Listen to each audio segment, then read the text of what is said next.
If the Deputy President William Samoei Ruto is not careful, then Raila Odinga is likely to outwit him in central Kenya politics. I'm not saying that Raila Odinga is going to win in central Kenya. That's not the truth. The truth of the matter is that the Deputy President will carry the day in central Kenya. But the other truth, which is bitter, is the fact that Raila Odinga has always contested for the presidency of the Republic of Kenya without central Kenya and larger Mount Kenya region as part of his equation. In 2007, Raila Odinga contested for the presidency, which most people believed he won without central Kenya. But he had the support of Rift Valley, full support. And in 2013, Raila Odinga again contested for the presidency. And this time, without the support of Rift Valley. But again, he performed so well. And the same applies to 2017 general elections, which means Raila Odinga has a block of voters outside central Kenya region.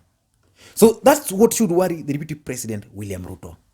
I'm saying this because I've observed of late, forget about what happened in Meru over the weekend. Forget about that, because that was political event. And apart from political event, there were several other factors which were at play. Forget about that. I've observed of late that whenever Raila Odinga is in central Kenya, the kind of reception he's getting is different from what he used to get before. I want to just give you three typical example. When Raila Odinga went, I want to give you four cases. When Raila Odinga went for the burial of Kenneth Matiba, he was received so well. When he went for the burial of Charles Rubia, he was received well. When Raila Odinga went for the burial of, just recently, of Irungu Kenyatta's father, Raila Odinga was received well. In fact, I was shocked because at that event, there were two individuals who went there specifically to incite people against Raila Odinga. There was Kipchumba Murkomen and there was Moses Kuria. And in their speeches, they were kind of inciting people against Raila Odinga. And when Raila Odinga rose to speak, he was received so well and people even clapped heavily for him. And today, Raila Odinga again was in Kiambu County for the burial of Nginjo Karikwe. And he was again received so well, to an extent that the grandson of Nginjo Karikwe gave this powerful speech. Hamjambo. Yes, I'm Kevin Wambugo Kiben. I have lost my political mentor. The people who knew me, I used to go to his place every Sunday after reading the Sunday Nation. Siasa ikiwa moto sana, Mheshimiwa Raila akipiga mpira pa. I go to him namwambia, Muka, huyu mtu wako huyu, he's a great politician. Could you teach me to be like him? And akaniambia, Wabugo, horera. I will teach you the right way to do politics. He used to teach me every single thing. I used to campaign with him. I used to have a great conversation with him. I promised him that one day, because I love country, I will join politics like him. So mimi ndiye mwanasiasa huku. Mimi nimeachwa. I feel sad he will not be there once I become a member of parliament. Na Mheshimiwa Raila nisaidie. Ndiwe umeachwa sasa. Now you are now my political grandfather. Kuwa na mimi, Ruka, rest well. Sitaongea mingi, mnajua nikiongea nitaongea mambo ya BBI. Sitaki kuongea mambo ya BBI. So rest well, sir.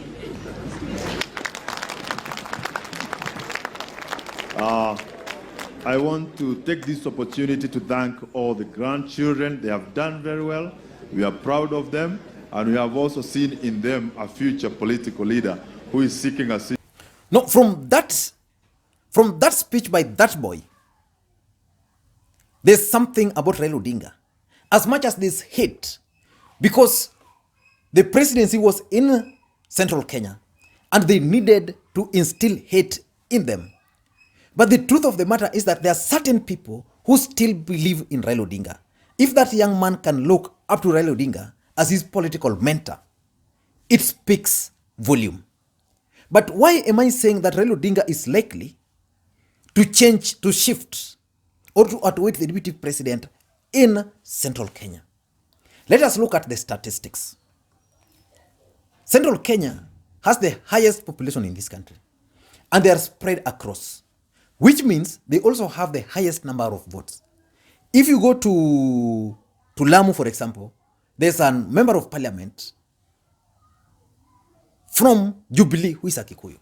So there's a substantial number of Kikuyus there. You go to Coast, they are there. You go to Nairobi, they are almost half. You go to Central, they are almost half. You go to other towns like Rift Valley, they are almost half. So which means for the deputy president to succeed, he must get the kind of votes which President Uhuru Muigai Kenyatta got. Because without getting those kind of votes which Uhuru Kenyatta got, then the deputy president must go elsewhere. He must go to Kisii. But Kisii already, Fred Matiang'i has spoiled the party for him there. So he can't get votes there. And I also know because of historical boundary factors there, Ruto will not get the votes in Kisii. Uhuru and Kibaki managed to get almost half. You go to Western. Western, he can get more votes than Uhuru Kenyatta. Coast, I don't think so. Because already the incident which happened in Taita Taveta is going to spread like bushfire in the coastal region. So in Coast, I don't think. In Ukambani, I'm not sure. Because Kalonzo Musyoka is likely to contest. So which means the deputy president must ensure that he gets enough votes from central Kenya. Almost the same as what Uhuru Kenyatta got. And I know he won't manage to get 98%. But Raila Odinga does not necessarily need to get the kind of votes which Uhuru got in central Kenya. He just needs to narrow down the gap. If Raila Odinga can reduce the votes which Uhuru got in central Kenya, let's say like in the last election he got 8%. If Raila Odinga can push that votes to say 20 or 25 or even 30, then I think he shall have outwitted the deputy president William Ruto. And that's why the deputy president is trying so hard to ensure that central Kenya remains with him. That's why every other week in a month, the DP must always be in central Kenya. He can forget about Western, he can forget about Coast, he can forget about Nyanza, he can forget about Ukambani, but he must be in central Kenya. And his worries are justified. Because Raila Odinga, in my view, is gaining the ground because of the following factors. Number one, the number of leaders supporting Raila Odinga or supporting the handshake has increased. If you go to Meru, the event in Meru, almost all those governors, for the first time, were preparing the ground for Raila Odinga. But there was a party which was spoilt there. And none other than Kiambu governor captured it so well. He blamed the governors from central Kenya and other central Kenya leaders who turned that PBI rally into kind of 2022 Mount Kenya succession politics.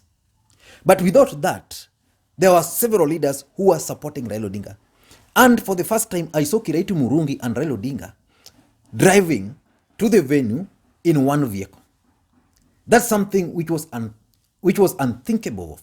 Nobody would have thought that Raila Odinga could go to Mount Kenya region and drive in the same vehicle with the governor.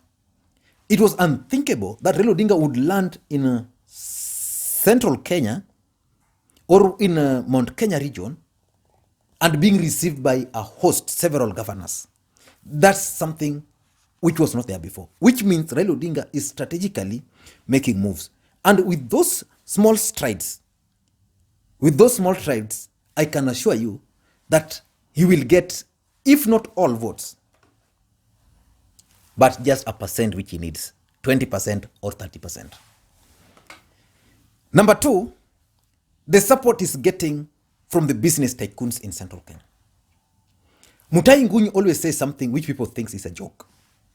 That you can rent a Kikuyu, but you cannot buy them. These business tycoons, I see a lot of guys dismissing them. But these are the guys who have always directed the politics in central Kenya. They're the people who forced Uhuru Kenyatta to contest. Uhuru Kenyatta was not going to contest in 2013. President Kibaki had decided on Musalia Mudavadi. But these guys sat down, they figured out, and they forced Uhuru Kenyatta to contest. And they told him, kama ni pesa, pesa ndio hii hapa. Kama ni nani, we'll reach out to him. Today, Mudavadi would be serving his second term, or he would have been kicked out.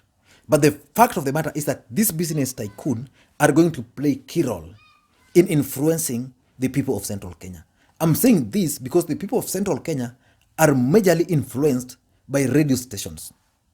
So these guys will start feeding them the kind of narratives they want. In the last elections, they were fed that Raila Odinga is a devil.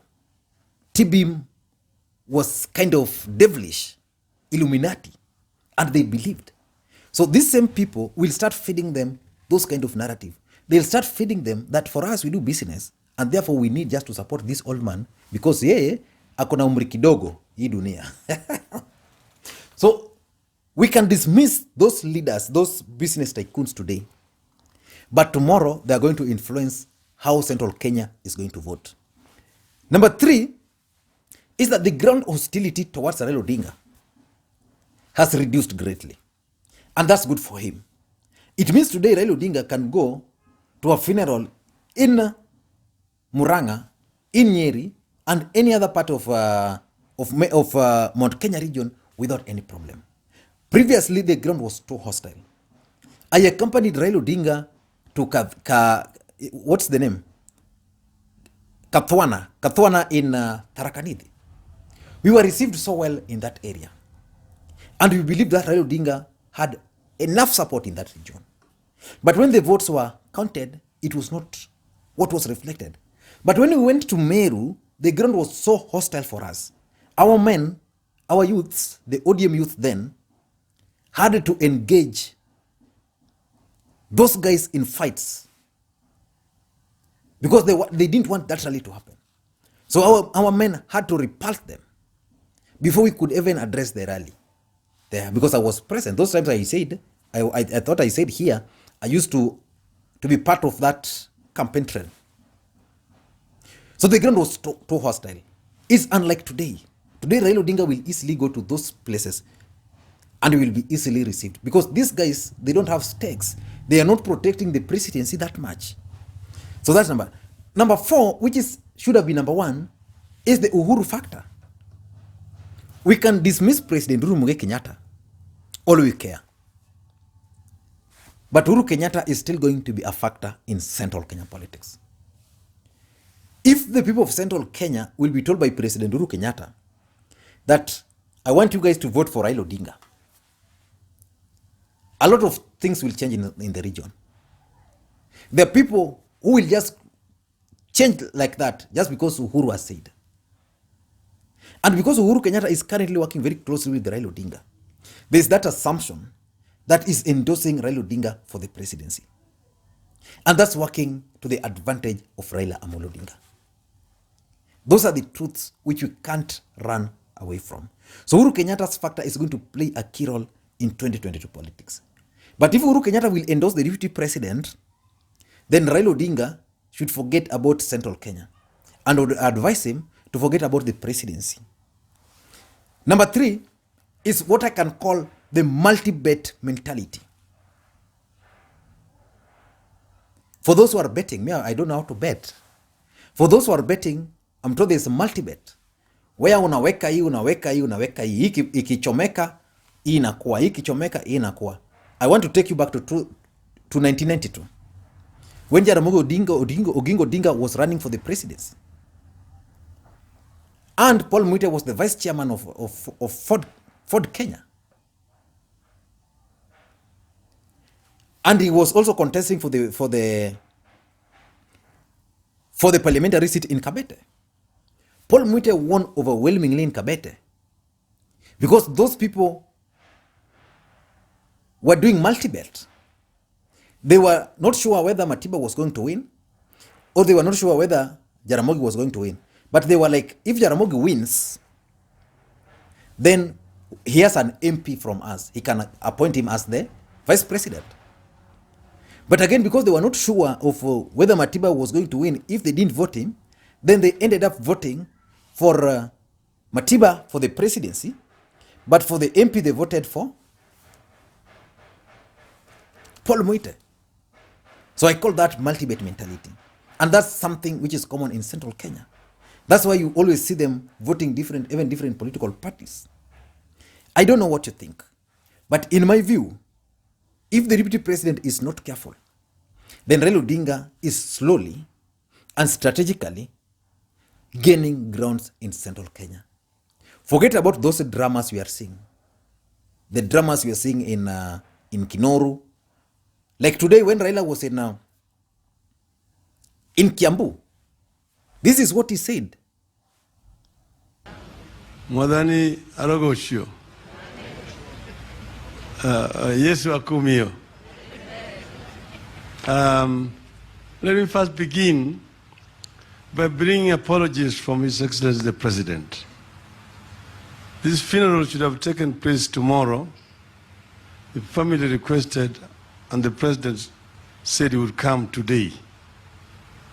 Unfortunately, because of visitations of coronavirus, some appointments were rescheduled, and that's why he has not been able to make it today. So he has asked me to convey his apologies to the family.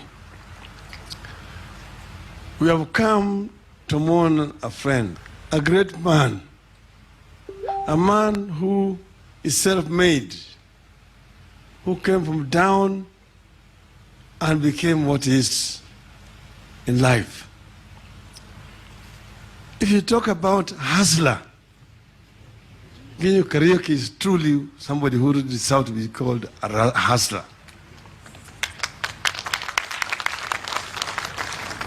Because look at where Nginyo came from and how he has been able to manage and reach where he's reached. I've been listening to those who have talked about Nginyo. Because Nginyo was so many things to different people. What they have not talked about Nginyo here, not talk about a gentleman like the English gentry, the man who loved style, the way he dresses is all the times smart and clean, and he loved cleanliness. If you go to Lenana Mount Hotel, which he built, it's all the time tidy and clean. I remember him with Mzee Gitu Kahangeri coming all the way to Bondo. With the Kabando Kabando was there. And even Moses Kuria was also there. Came to Bondo. And we really talked. And I tried to instill a lot of knowledge and discipline on Moses Kuria. Unfortunately, he's still a student. He's still learning. learning. Thank you guys, and please may you have a good day. And if you are bumping on this video for the first time, I want you to just take a second or two and hit the subscribe button so that next time you produce a video like this, you get notified. And to the subscribers, I want to continue. Thank you guys for your continued support. I think I'm recovering. You can see my lower lips is a bit swollen. And here we normally believe if it's swollen and you are sick, it means you are recovering. So I'm recovering. Bye-bye.